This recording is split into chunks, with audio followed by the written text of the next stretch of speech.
and he's got a few ideas on how to fix it that you might want to listen to very closely.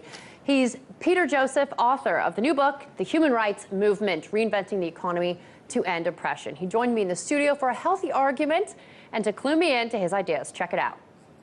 Well, the merchant view generally attacks financialization these days because they're privy to the fact that what's happened throughout the evolution of capitalism is the point of trade has been removed from actual exchange of real goods to the trading of effectively pieces of paper and money itself. And as statistics have proven, the financial system, including Wall Street and the financial services sector, have really been hindering the actual Main Street growth and the general population's well-being. And I think that's a realization that will be growing as time moves forward and this insidiousness of financialization becomes better understood. How would you foresee the right side of the aisle realizing what you say is going to become worse and people are going to have to realize? I mean, what is it going to take for conservatives and business leaders on that side of things to actually realize this and take it on board? Well, in the broad scheme, and I want to extend the criticism to the entire logic of the market economy, probably the most easy argument is the decline of our environment. Today, all life support systems are in decline because of a consumeristic, consumption-based society. And this isn't some error of human nature and so on. This is the fact that our actual structure requires people to buy and consume at increased rates in order to create jobs. So as long as you have a linkage between jobs and income and the circulation of money and GDP and so on, you really have an unsustainable social system. The system doesn't want to actually solve problems, it wants to service them, such as, say, the medical community. It's not to say the medical community means bad, but their general incentive structure is to service things in hope that more disease is fundamentally created so they can generate more income.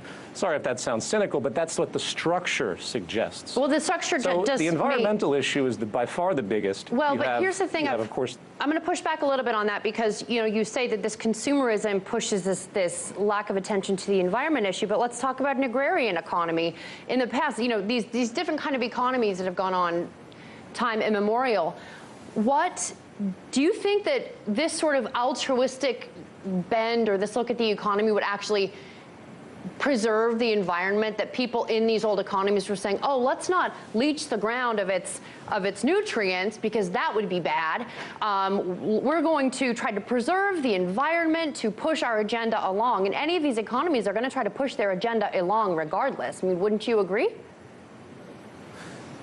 Well, if I understand your question correctly, let me preface by saying that over the course of time, because of the limits of technology, the limits of what is the foundation of our economic drive and what has improved standards of living on this planet, we didn't have the capacity during agrarian times to pollute and overconsume and have all of our annual use of resources occur 1/6 through each year, which is what's happening today.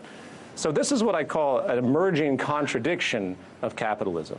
It's something that really was there all through the early period of its development, going back literally thousands of years, when trade and exchange and specialization existed, as it does today. But there was an incapacity to create the destruction we do today. Yeah, you're And that's really why the system is outmoded. So I hope that makes sense. No, it does. I just wanted to point out that I don't necessarily think that all of these ways of making money with regard to trade is, you know, going to give humans an altruistic bend on things. I personally don't feel that that really exists within people when it comes to making money. Let's hit more on the domestic product, the gross domestic product side of things. Other measurements, you know, right now our gross domestic product is measured on consumer spending. What about other measurements like private domestic investment, government spending? I mean, how important do you think that is to raising awareness about this and writing about it and talking about how much our GDP is tied to consumer spending? Well, I take a very macro approach to all of this. So the divisions you see between the public and the private sector in terms of spending, for example, to me are fundamentally the same.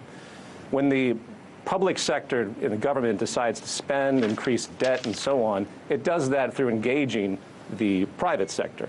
It just allocates money through a different channel rather than people supporting things. The government is doing the allocation through taxes and so on. So structurally speaking, it's precisely the same thing. In terms of improvement, though, you know, it's been found that 48% of the American public spends beyond their means every single year. And that's a terrible phenomenon. And people say, well, it's just Americans living beyond their means. Actually, it isn't. It's Americans trying to keep up with a system that's fundamentally based on debt. Since money is created out of debt through our central banks and through the bond structures and so on, we have more debt in circulation than we do actual currency, a mathematical fact directly related to how much interest is charged through the banking system, both central and private. There's simply more debt in existence than money, which is why if you look at the statistics of leveraging, and I'm sorry to change the point slightly, but this is important, leveraging, the more that the rich 1% deleverage increases the debt of the general consuming public. In fact, if you think about it, because all the money, the majority of the money that's made, that circulates society is coming through private bank loans. That's mortgages, car loans, and so on. It creates money into existence.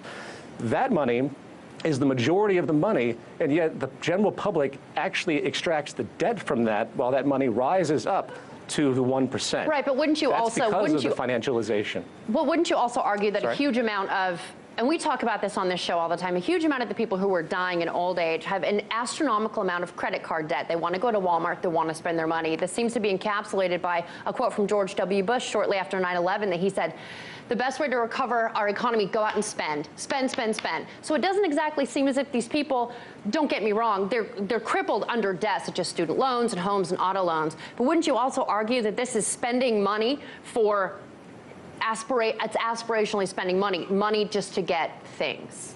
Wouldn't you also say that's kind of endemic to our current system? I would absolutely say it's endemic, but it goes deeper than, I think, an impulsivity. And I talk about this in the work extensively with respect to the social relationship of consumerism, or I should say property. You know, I didn't have a smartphone for quite some time. The only reason I really got a smartphone was because other folks that were close to me had them, right. And they raised the bar of the kind of, so what property and materialism and this growth and obsession with new things and gadgets really is a type of social communication. Well, yeah, we always want reflex. More. So that's why, you know, unfortunately, our values in this culture have been so distorted by the sense that our success is measured by what we own, by how big our house is, by what we can do. And if you don't have those things, poverty effectively is a thing of social exclusion.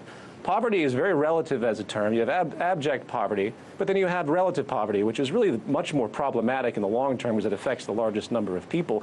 And it creates a psychosocial stress. Yeah. It creates all sorts of, it also creates violence. It creates but also discord, you can't deny that you can't deny the fact that in other economic structures, whether it's communism, whatever it is, people have always wanted more to look important, to look powerful, to look good. People have always wanted more. You can't just change a system and say people aren't going to want more to look more important. I would be careful with such assumptions of human nature, because empirically speaking, there are many cultures that go back to Native American cultures that actually have a very different value system. Their value systems are about being in coexistence. Instead of exploiting the land, it was about finding harmony with the land and the natural environment. There's a lot of examples of that. So be careful with that. It's really right. It's a modern phenomenon. I'm generalizing for an argument. I really appreciate you joining. I get it. I really appreciate you joining me on this. Peter Joseph, author of the new book, The New Human Rights Movement, Reinventing the Economy to End Oppression. Thank you.